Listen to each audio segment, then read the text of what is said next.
Yo guys, what is up? Jerome here. Today we're talking everything Season of Discovery Warrior, one of my very personal favorite specs. Excited to talk about things like the best leveling specs, best rating DPS specs, the best tank specs. Also going to be covering the very best itemization, the best pre-raid BiS. Talk about things like the best professions, the best races as well. It's an extremely comprehensive guide, but when you come out the other side, you should be a Master Warrior in Season of Discovery. Come join me on a warrior journey, and let's Master Warrior. Alright, so let's talk leveling. Our leveling goal is to reach 25 as fast as we possibly can. That'll allow us to get into the BFD raids faster, the Ashen Veil PvP faster, just everything that the game has to offer. One note on leveling is that my gameplay style is usually pretty much solo, but your talents will change if you're playing with a group, so keep that in mind. As for leveling, my personal choice is to always start with 5 out of 5 in Cruelty. Then I move over to Improved Rend 3 out of 3. This is just a bulk of your early game leveling damage. The next choice we have is more debatable. It's between Deflection and Heroic Strike. Most people go Improved Heroic Strike, but I find myself pretty raid starved when I'm leveling. For me, it makes more sense to improve my damage and my survivability by parrying more often. Then I'm going Improved Charge for an additional 6 rage every single time I initiate with a mob. You could alternatively put points into Tactical Mastery if you plan on tanking a lot of early game dungeons. That's because you'll want to be able to retain more rage when you switch between defensive and battle stance. Then the last point I have will be going to Overpower just to get more critical strikes. Okay, so let's talk leveling runes. First up, we have the leveling chest runes. Overall, Blood Frenzy is the highest open world damage choice that you have. Alternatively, Warbringer is a really good option whenever you tank dungeons to farm pre-BiS. Being able to charge mid-combat while you're still in D-stance to pull a mob off a healer is just really valuable. Getting into the hands, I like Victory Rush for open world leveling and just for pure leveling speed. It should be good in dungeons as well. You're basically getting free healing and damage after killing something. While we're talking dungeons, if you do have a good sword and board setup, Devastate will definitely be your best option. Then just for a pure utility rune, I do plan to use Single-Minded Fury just for running around the open world a little bit faster. As for the leveling leg rune, I plan to two-hand when I level, so I'll be using Frenzied Assault the whole time. If you're dual-wielding though, Consumed by Rage should be a lot stronger, and I definitely recommend it. Now let's get into the endgame raiding specs. For the raid specs, we have both a DPS spec and a tank spec. For DPS, our spec is really similar to the leveling build we just talked about. The main difference is that we're not going to be running 5 out of 5 Cruelty anymore. Instead, I'll be moving the points over to things like the 3 out of 3 Deep Wounds and the 2 out of 2 Overpower. I've also taken all the points out of Deflection and moved them into Improved Heroic Strike. We're not really tanking mobs now, so it doesn't make much sense to run Deflection anymore. The really interesting things for DPS Warrior come from the runes though. For the runes, I would say Blood Frenzy is again your pure BiS rune. Flagellation seems great with a 25% damage bonus, but it's only for 12 seconds per minute. That's because you only have Blood Rage at level 25, you don't even have Berserker Rage yet. Raging Blow suffers from the same issue, so the only alternative rune I'd recommend is Warbringer. I can definitely see Warbringer being a viable option on bosses like Baron Aquanus with the really annoying knockback. Getting into the DPS Warrior hand rune, I would say Rage is going to be such an issue that Endless Rage isn't really going to fix your problems. Instead of doubling down on something we're not going to do very well, I'd rather go Quick Strike. That's going to give us a big DPS increase, though if we are dual wielding, I would consider Single-Minded Fury instead. As for the legs, the pure damage from Consumed by Rage is really strong, and you get more value in long raid fights compared to when you're leveling. I'll be raiding at first with Consumed by Rage, but if it feels too clunky to upkeep, I'll switch to Frenzied Assault later on. Let's talk about our tanking build for endgame. At level 25, starting out with Shield Specialization 5 out of 5 to increase your block chance makes a lot of sense. I'm also putting 3 points in Toughness. I would go more, but there's more important things to get to.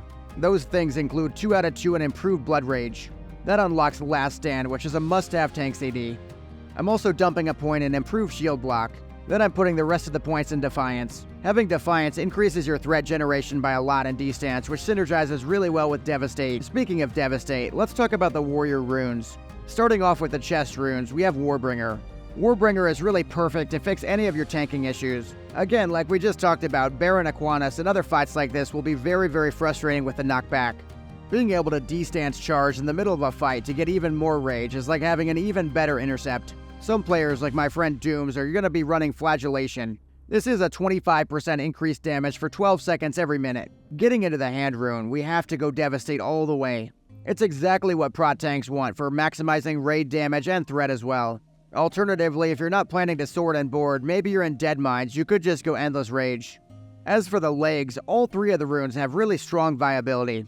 For me though, Furious Thunder is the best choice for big hitting bosses and large trash packs. Then for caster bosses, I'll definitely be running Consumed by Rage. Alright, so let's get into the very best pre-raid BiS items for Warrior.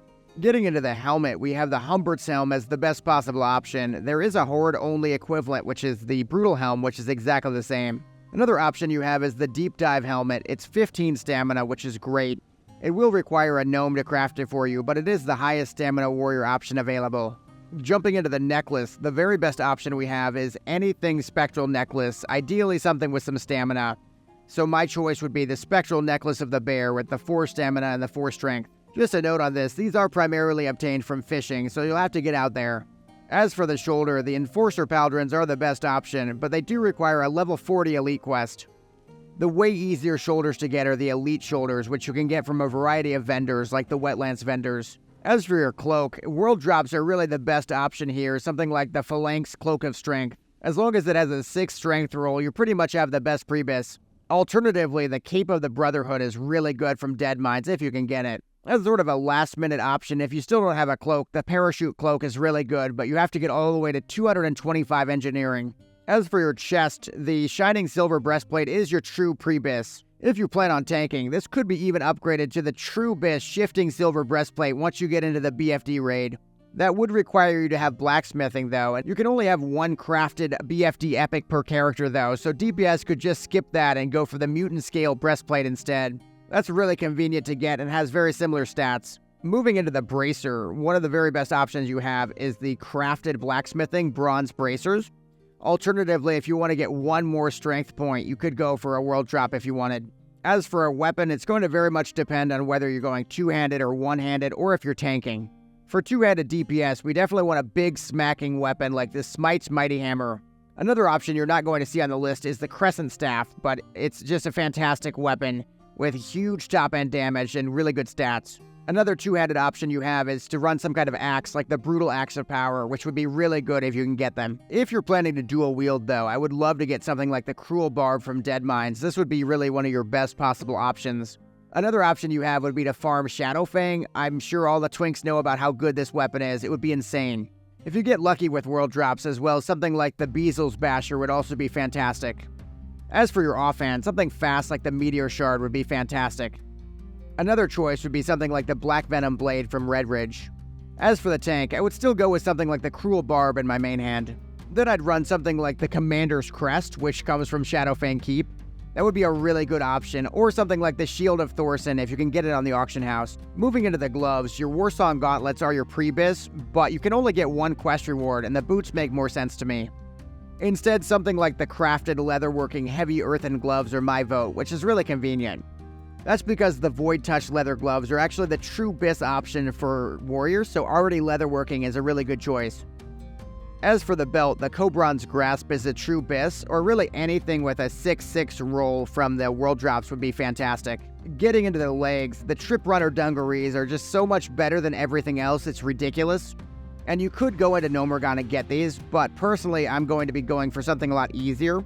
That's the Leggings of the Fang from Wayland Caverns. As for the boots, you have great world drop options like the Feet of the Lynx or any sort of greens, but the Warsong boots from the quest reward are also really fantastic. Getting into rings, the number one choice would be the Silver Lanes Family Seal. This is from Shadowfang Keep. And then as a BOE option, you have the Thunderbrow Ring, which is really good. Also, if you're Horde, you could get the Seal of Sylvanas, which is a guaranteed quest reward, which I think pretty much everyone's going to want to go for. For your first trinket, I would definitely recommend the Minor Recombobulator from Engineering. It is very annoying to get for Horde, but it's definitely BiS for any raid fight. As for your second trinket, I definitely recommend the Insignia of the Horde for pretty much any fight with any slows or any stuns in it. If your Insignia is on CD though, you could swap to something like the Rune of Duty with 3 HP 5 and 4 stamina. Then in the last slot, there's only one option, which is the Ranger Bow, and that's because it's the only bow in the entire game at level 25 that gives us any extra stats. Alright, so let's talk BiS professions for a warrior. Your BiS professions are going to vary depending on whether you're a tank or you're a DPS. For tanks, I highly recommend blacksmithing and engineering. Engineering, of course, gives us all our favorites like the Minor Recombobulator, the Solid Dynamite, the Target Dummies, and of course we get various goggle options for PvP and PvE, things like the Deep Dive Helmet or the Cat's Eye Goggles as well. Then we want to go blacksmithing, which lets us make the BiS crafted plate chest. That's the shifting silver breastplate with a very strong tank proc effect. If you're DPS though, you won't be going blacksmithing, but you will be going leatherworking instead. That's because you'll be able to use the BiS crafted leather gloves, which are the Void Touch leather gloves. You can only equip one Void Touched item at a time, and the gloves are higher DPS. Frankly though, I would rather use the chest for PvP and for tanking, so it is a very hard choice to make. Now let's talk about the best races for warrior. Every single race can be warrior, so it's up to you to find what's most impactful. Alliance players will generally prioritize human for the increased weapon skill with swords and maces. PvP Alliance players will be going gnome though for the escape artist, which is a second PvP trinket for slows and roots. Horde players though will be much more diverse for their warriors. My warrior will be orc for the higher axe skill. I also want to get Blood Fury for easier open world farming, as well as hardiness for PvP as well. Tauren is a good second choice though, with 5% higher health and War Stomp for a free AoE stun every 2 minutes. So with everything complete, that, warriors my friends, brings us to the end of this comprehensive guide for the best warrior specs and gear in this exciting season of discovery. If you found this guide helpful, please consider leaving a like and sharing it with other warriors. And a subscription to the channel wouldn't hurt either. If you want to get even more informed about Season of Discovery though, definitely check out my full Warlock guide next.